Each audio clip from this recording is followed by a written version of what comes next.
Brr, it's a little cold. I'm out here in the snow, in the shade. I don't know why I'm in the shade. Anyways, I have another story for you, and this one again is from the station that my previous employer owned in Bakersfield, California. And this one's, something a little different. We were telling stories at work the other day, and I was like, oh yeah, we had an AM station. There were some interesting things that happened at that one. So here's another one for you. So every quarter, you are to do with a directional AM station, you do monitor points. You have a daytime pattern and a nighttime pattern. And this pattern basically protects other stations in the nulls of that pattern. So if I had a null to the northeast, there's a station that I'm trying to protect at nighttime to the northeast. So what we have to do is go around. We have specific points that are specified in the license that we have to measure with a field strength meter that the pattern is, basically we have to prove that the pattern is still good, that the pattern is still correct. So we would have daytime pattern, daytime monitor points, and then nighttime monitor points.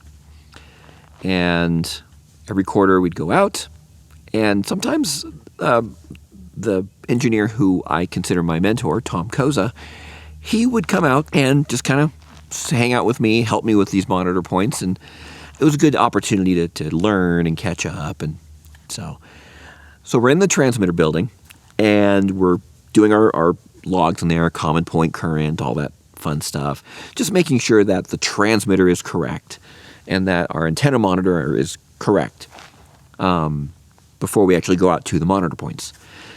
And as we're putting stuff into the truck, we kind of look out towards the road, and this road, we see this car that's upside down with another car next to it, and we see people moving around.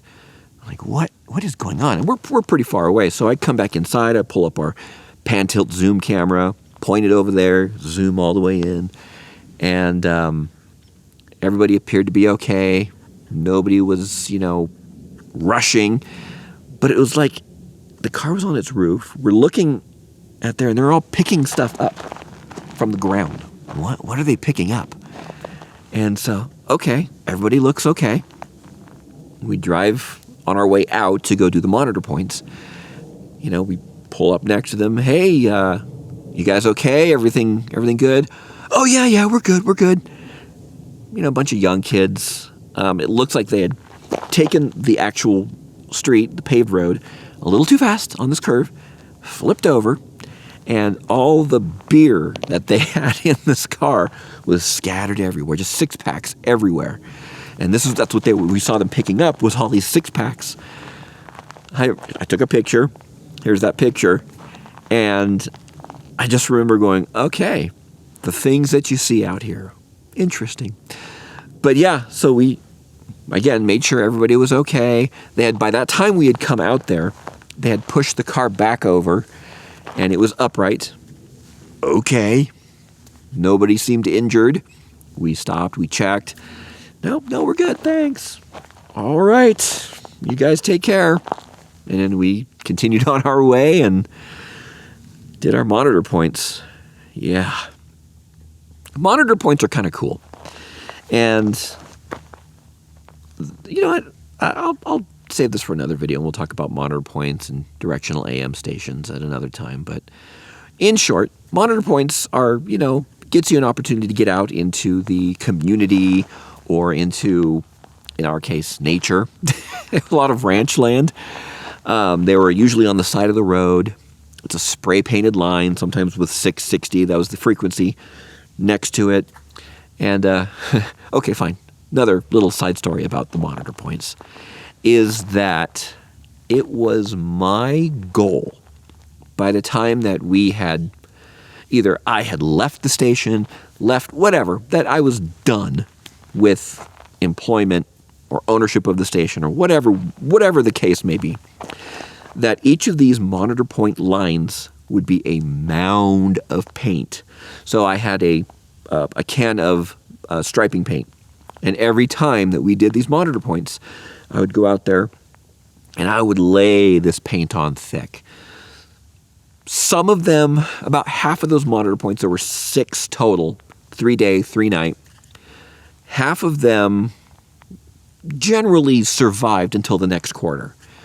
The other half of them either faded significantly or were almost gone by the time we came back the next quarter. So, I mean, again, laying that paint on thick was also another way that I could find some of those monitor points in the future.